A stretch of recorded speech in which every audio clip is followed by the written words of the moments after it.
வணக்கம், வாழ்க வளமுடன். சுந்தரகாண்டத்துல நாம இன்னைக்கு கேட்கக்கூடிய பகுதி சூடாமணி படலம். இந்த சூடாமணி படலத்துல நாம என்ன கேட்க போறோம்னா, அனுமன் அடையாளமாக சீதா தேவியிடமிருந்து அவளது சூடாமணியை பெற்றுக்கொண்டதை பற்றி கூறுவது. இதுவரைக்கும் நாம என்ன பார்த்திருக்கிறோம்னா, அசோகவனத்துல சீதா தேவியை பார்க்கிற ஹனுமான் சீதா தேவியிடம் ராமனின் கணையாழியை கொடுத்துட்டு தன்னுடைய முழு விஸ்வரூபத்தையும் காட்டுறாரு.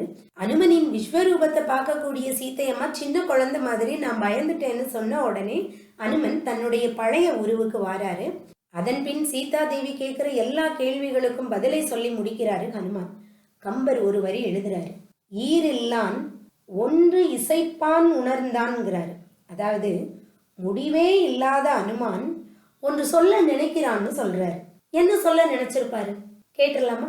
உண்டு துணை எண்ணல் எளிதோ உலகின் அம்மா உண்டரிகை போலும் இவள் இன்னல் புரிகின்றாள் அண்டம் முதல் நாயகனது ஆவி அணையாளை கொண்டு அகல்வதே கருமம் என்று உணர்வு கொண்டான். அதாவது சீதா தேவிட்ட அவர் என்ன கேட்க ஆசைப்படுறாரு?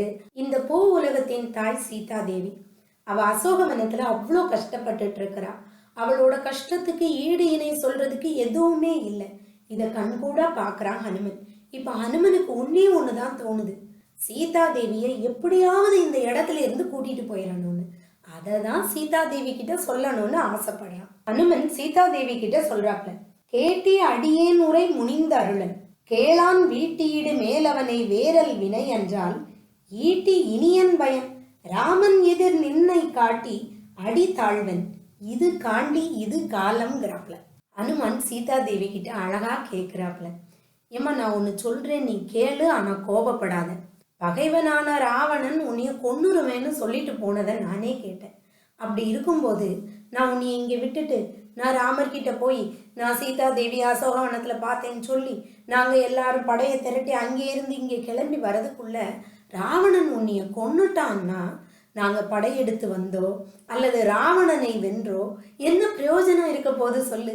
அதை விட நான் ஒன்னு சொல்றேன் கேள, நீ பேசாம என் கூட வந்துருமா, நான் ராமபிரான்கிட்ட கொண்டு சேர்த்துடுறேன், நீ என்ன சொல்றேங்கிறாரு ஹனுமான். ஹனுமான் தொடர்ந்து சீதா தேவி கிட்ட சொல்றாப்ல, அம்மா நீ என் தோல்ல ஏறிக்கோ, என்னுடைய ரோமங்களை நீ கெட்டியா பிடிச்சுக்கோ, நான் உன்னைய பத்திரமா இங்கே இருந்து எடுத்துட்டு போறவன், நேரா ராமபிரான் முன்னாடி போய் தான் குதிப்பேன், இடையில எங்கேயும் நிப்பாட்ட மாட்டேன், நீ பயப்படவே வேண்டாங்கிறான். அடுத்தாலையும் தொடர்ந்து அனுமான் சொல்றான் சீதா தேவி கிட்ட, அம்மா நீ சொல்லுமா, உனக்கு என் தோள் மேல ஏறி வர பயமா இருக்குன்னா இந்த இலங்கையோட என்னைய பெயர்த்துட்டு போன்னு சொல்லு, நீ சொல்லக்கூடிய அந்த ஒரு வார்த்தை போதும், நான் இந்த இலங்கையோட பெயர்த்து நான் உன்னைய எடுத்துட்டு போயிடுறேன்மாங்கிறான். தன்னுடைய உணர்வுகளை புரிஞ்சுக்கிடாம ஹனுமன் பேசுறானேன்னு சீதா நினைச்சிருவாளோன்னு அடுத்தால ஒரு விஷயத்தையும் சொல்றான். இல்லம்மா, இங்கேருந்து கிளம்புறதுக்கு முன்னால இந்த இலங்கையை எரிச்சு அரக்கர் குலத்தை அழிச்சாதான் நீ வருவேன்னா சொல்லு, அதையும் அரை நொடியில நான் செஞ்சிடுறேன். அந்த அரக்கர் குலத்தை எல்லாம் அழிச்சிட்டு இலங்கையை எரிச்சிட்டு நான் இங்கேருந்து உன்னைய கூட்டிட்டு போயிடுறேம்மா, நீ என்ன சொல்றேன்னு பரிதவிச்சு நிக்கிறான் ஹனுமன்.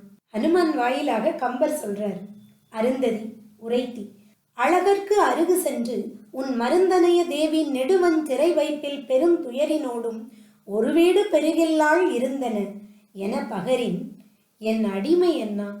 அம்மா நீயே சொல்லு, அழகனான உனது கணவன் ராமபிரானுக்கு முன்னால போய் நின்னு, ஆமா உனது மனைவி அரக்கரோட சிறையில தான் இருக்கா, ரொம்ப கஷ்டப்பட்டுட்டு இருக்கா, பரிதாபமான நிலையில இருக்கான்னு நான் சொன்னா நான் ராமதாசன்னோ ராமனின் அடிமைன்னு சொல்றதுலயோ ஏதாச்சும் பிரயோஜனம் இருக்கா?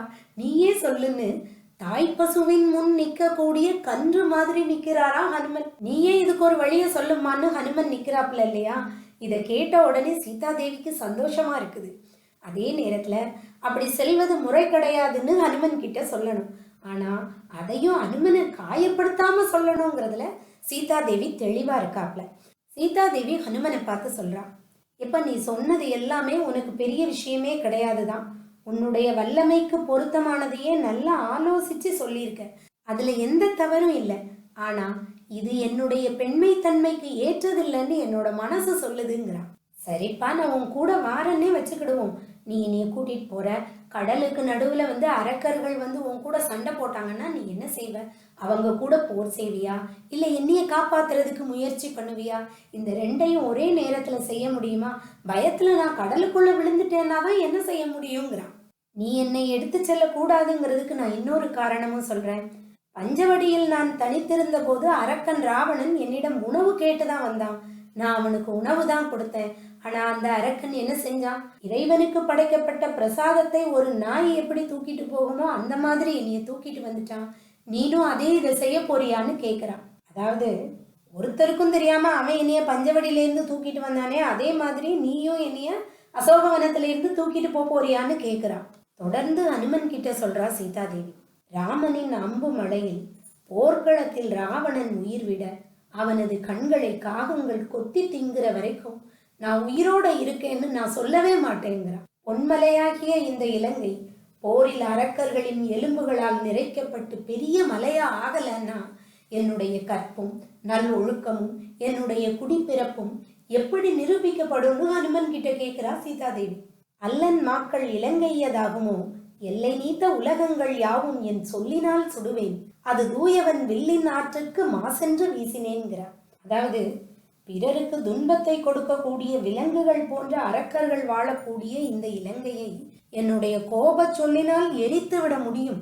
ஆனா நான் ஏன் அப்படி செய்யலைன்னா, நான் அப்படி செஞ்சா எனது கணவர் ராமபிரானின் கையில் இருக்கக்கூடிய அவருடைய பரிசுத்தமான வில்லின் ஆற்றலுக்கு, வில்லின் மகிமைக்கு அது குறையை உண்டாக்கிவிடும். அதனாலதான் நான் அந்த எண்ணத்தை செயல்படுத்தலாங்கிறா சீதாதேவி.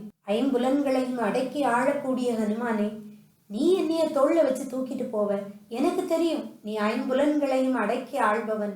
ஆனா இந்த ஊர் உலகம் என்ன சொல்லும்? உன்னையும் ஒரு ஆண்மகன் என்றே சொல்லும். உன் கூட நான் எப்படி வர முடியும்னு கேட்கிறான்.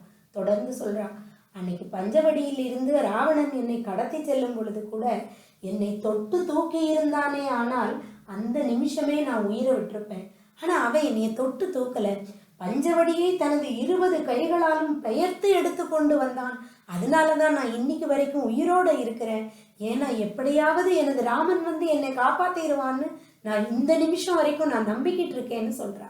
சீதாதேவியின் வாயிலாக கம்பர் ரொம்ப அழகா சொல்றாரு, தீண்டினான் எனின் இத்தனை சேன்பகல் ஈண்டுமோ உயிர், மெய்யில் இமைப்பின் முன் மாண்டு தீர்வேன் என்றே நிலம் வன்கையால் கீண்டு கொண்டு எழுந்து ஏகினன் கீழ்மையான்கிறார். ராவணன் எதற்காக சீதாதேவிய பஞ்சவடியோட தூக்கிட்டு வந்தாங்கிறதுக்கான காரணத்தை சீதாதேவி ஹனுமன் கிட்ட சொல்றான். புஞ்சுகஸ்தலைங்கிற பெண் ஒரு நாள் பிரம்மதேவரை வணங்குறதுக்காக போறான். அந்த பெண் கிட்ட ராவணன் தகாத செயல்ல ஈடுபடுறான். இதனால பிரம்மதேவர் ராவணனுக்கு ஒரு சாபம் கொடுக்கிறார். உன்னை விரும்பாத மகளிரை நீ தீண்டுவையே உன் தலைகள் அற்று உதிரங்கிறார். தலைகள் அற்று உதிரன்னு எதற்காக பிரம்மா சாபம் கொடுக்கிறாருன்னா, ராவணனுக்கு ஏற்கனவே வரம் இருக்கு. அது என்னன்னா, எதிரிகள் அவனது தலைகளை கொய்தால் அது மறுபடியும் முளைக்கக்கூடிய வரத்தை அவன் பெற்றிருக்கின்றான். அதனால இப்ப பிரம்மா சாபம் கொடுக்கிறார். உன்னிடம் விருப்பமில்லாத மகளிர் எவரையாவது நீ தொட்டால் அந்த 10 தலைகளும் அற்று உதிரும்னு சாபம் கொடுக்கிறார். இந்த காரணத்தினாலதான் ராவணன் பஞ்சவடியோட என்ன பண்றான், சீதாதேவியை தூக்கிட்டு வந்தான்னு சீதாதேவி ஹனுமன் கிட்ட சொல்றாப்ல. சீதாதேவிக்கு இதை யார் சொன்னான்னா, விபீஷ்ணனோட பொண்ணு திரிசடை இருக்கா இல்லையா, அவ சீதாதேவிட்ட நீ பயப்படாதம்மா, எங்க பெரியப்பாக்கு இப்படி ஒரு சாபம் இருக்கு, அதனால அவர் உன்னைய தொடமாட்டாரு, நீ தைரியமா இருன்னு சொல்றான். என்மேல் கொண்ட அன்பின் காரணமாக திரிசடை இதை எனக்கு சொன்னான்னு சீதாதேவி ஹனுமன் கிட்ட சொல்றாப்ல. நான் உன் கூட வரலங்கிறதுக்கான காரணத்தை நான் சொல்லிட்டேன். அது செய்யத்தக்க செயலும் கிடையாது. இனி நீ என்ன செய்யணும்னா, ராமன் கிட்ட போ, அதுதான் செய்ய தகுந்த செயல். நீ ராமன் கிட்ட போய் இங்க உள்ள நிலைமையை எடுத்து சொல்லுங்கிற.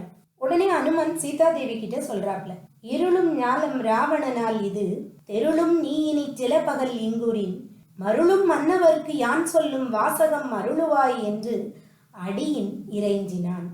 நீ இன்னும் கொஞ்ச நாள் இங்கே தங்கி இருந்தேன்னா ராவணனின் இருளடைந்த இந்த உலகம் தெளிவடைந்து மேன்மையுறும்னு சொல்லக்கூடிய ஹனுமான் சீதாதேவி கிட்ட கேட்கிறாப்ல, உன்னுடைய பிரிவினால் வருந்தக்கூடிய ராமபிரானுக்கு நான் என்ன சொல்லணுங்கிறத நீ சொல்லுமான்னு ஹனுமன் சீதாதேவி கிட்ட கேட்கிறாப்ல. சீதாதேவி என்ன சொல்லியிருப்பாங்கிறத நம்ம நாளைக்கு கேட்கலாம். அதுவரை அனுமனோடு இணைந்து நாமும் ராம நாமத்தை உச்சரிக்கலாம். ராம ராம ஜெய சீதா ராம ஜெய ராம ராம ஜெய ராம். ராம ராம ஜெய சீதா ராம ஜெய ராம ராம ஜெய ராம். ராம ராம ஜெய சீதா ராம ஜெய ராம ராம ஜெய ராம். இந்த காணொளியை கண்டு பயனடைந்த அனைவரும் வாழ்வில் மகிழ்ச்சியாகவும் செல்வச் செழிப்போடும் வாழ்வீராக. வாழ்க வளமுடன்.